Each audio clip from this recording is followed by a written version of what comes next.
বৃষ্টির কারণে কোনো রকম ভিডিও তৈরি করতে না পারার জন্যে আজকের ভিডিওটা আপলোড করতে দেরি হয়ে গেল। বাগানে কিছু গাছের পরিচর্যা এবং নতুন কিছু বীজ লাগিয়েছি যেটা শীতকালের জন্যে, তারই ভিডিও আজকের আপনাদের জন্য থাকছে। দোপাটি ফুল গাছের দানাগুলো কিন্তু খুব ভালোভাবে বৃদ্ধি হচ্ছে। এখন দেখছি বেশ কিছু দানা পচে যাচ্ছে, তাই এটা একটু শেডের নিচে রেখে দেব। দেখে মনে হচ্ছে অ্যাডিনিয়ামের সবকটা গাছে ধরে গেছে, কিছু পাতা পড়ে গেছিল, আবার কিছু পাতার থেকে নতুন পাতাও গজাচ্ছে। এটা আমার পুরনো গাছ, এই গাছে আবার ফুলও হয়েছে। বৃষ্টির জল পেয়ে সিঙ্গেল রজনীগন্ধা গাছগুলোও কিন্তু খুব ভালোভাবেই বৃদ্ধি হচ্ছে। আর আমি যে কাঠের গুঁড়োর মধ্যে রজনীগন্ধাটা দিয়েছিলাম সেই দুটোও কিন্তু খুব ভালোভাবেই বৃদ্ধি হয়েছে। গাছের কাটিংগুলো তো মনে হচ্ছে ধরে গেছে, কিন্তু এখনও কিছুদিন সময় লাগবে, তারপরে বুঝতে পারবো এর মধ্যে থেকে আদৌ শিকড় বের হয়েছে কিনা। এখানে এই ডবল টগর গাছটাও মনে হচ্ছে ধরে গেছে, আর নিচের মাটিটা কিন্তু অনেকটা নিচে নেমে গেছে। বাগানের যে ওয়েস্টেজ পদার্থগুলো ভিতরে দিয়েছিলাম সেগুলো পচতে শুরু করলে, যার জন্যে মাটিটা ধীরে ধীরে নেমে গেছে।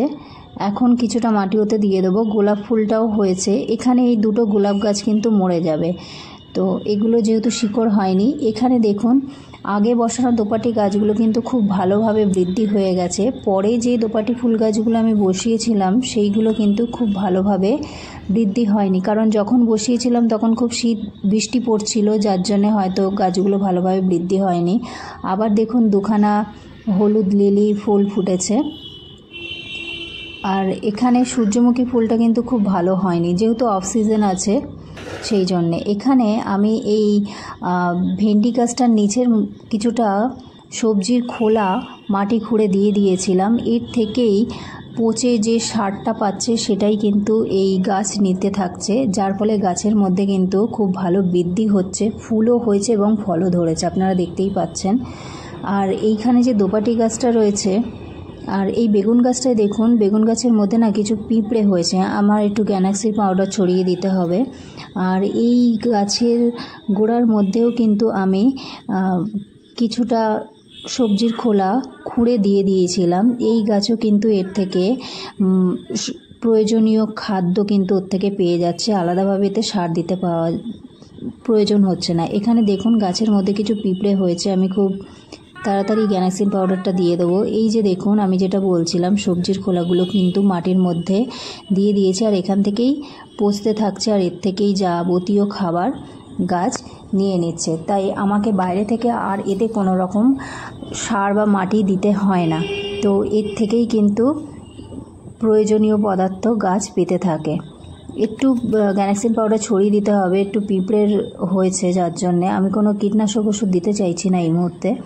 আর দোপাটি ফুল গাছটা থেকে কিন্তু এই দেখুন কত পিঁপড়ে হয়েছে, যেহেতু এখন জল হচ্ছে তো একটু তো গাছের মধ্যে তো পিঁপড়েগুলো থাকবেই।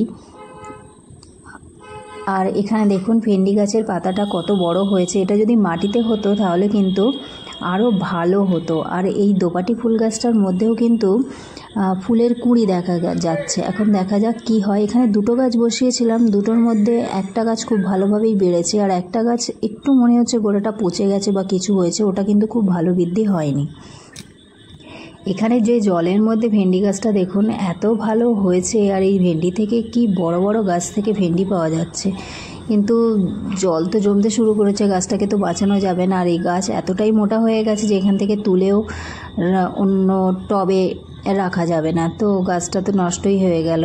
বৃষ্টির জল পেয়ে আলু গাছ থেকে নতুন নতুন পাতা ছাড়তে শুরু করেছে, কিছু মাস পরেই কিন্তু এর থেকে ডোগা কেটে আমি বসিয়ে দেবো আবার আলুর চাষের জন্য। এখানে কচু গাছগুলোও খুব ভালো হচ্ছে, কিছু কচু গাছের লতি থেকে আবার কচুও বার হয়ে গেছে, এটা খুব তাড়াতাড়ি কেটে আমি মাটিতে বসিয়ে দেবো যাতে এর থেকে আমি আবার নতুন করে গাছ পাই। তো আমি এইভাবেই কচু বাড়াবো। আর আমি যে কচুটা অর্ডার দিয়েছিলাম, আমার মনে হচ্ছে না এর মধ্যে একখানা গাছ কালো কচু বা দুধ কচু আছে, কারণ আমি এটা দেখলাম এর যে শিরাগুলো আছে এগুলো কিন্তু একটু পার্পেল কালারের আসছে, তো দেখে তো আমার একটু ভালো লাগছে। আমার একটা গাছ হলেই হবে। এখানে দেখুন শিরাগুলো কিন্তু সাদা, আর ওইখানের যে গাছটা আছে এই গাছের পাতাটা শিরাটা কিন্তু একটু পার্পেল কালার আছে। গাছের পাতাটা আরও বড় হলে ভালোভাবে বোঝা যাবে। তবে অন্যান্যগুলো কিন্তু সেম নয়। যতক্ষণ না গাছগুলো বড় হচ্ছে ততক্ষণ বুঝতে পারবো না। তো আমার কাছে একটা গাছ হলেই আমি অনেক তৈরি করে নিতে পারবো। এখানেও দেখুন কচুরলতি থেকে নতুন নতুন গাছ বার হয়ে গেছে। এগুলো কেটে খুব তাড়াতাড়ি আমাকে টবে দিতে হবে, নইলে কিন্তু পরে অসুবিধা হয়ে যাবে। যাই হোক, আমি এখন নতুন অনেক কচু গাছ পেয়ে অনলাইন থেকে গাছ লাগানোর জন্যে আমি কিছু গ্রো ব্যাগ কিনে নিয়েছি। এটা 12 ইঞ্চি বাই 16 ইঞ্চি মাপের গ্রো ব্যাগ ছিল। তো টব কেনাটা একটু বেশি। এইভাবে আমি প্রথম গ্রো ব্যাগে গাছ লাগাবো, দেখি কেমন হয় গাছ। এটা কিন্তু খুব খারাপ কিন্তু আসেনি। 100 পিস ছিল, 180 টাকা নিয়েছে। তো এটা 12 ইঞ্চি বাই 16 ইঞ্চি। তো গাছ এগুলো খুব একটা খারাপ হয়নি, কিন্তু একটাই জিনিস ছিদ্র করা ছিল না, ওটা আমাকে করে নিতে হবে। আর তবে খুব মোটা কিন্তু নয়, এগুলো হচ্ছে একটু পাতলা আছে। তো দেখি কেমন গাছ এতে হয়। আমার মনে হচ্ছে 1 বছরই এটা চলবে।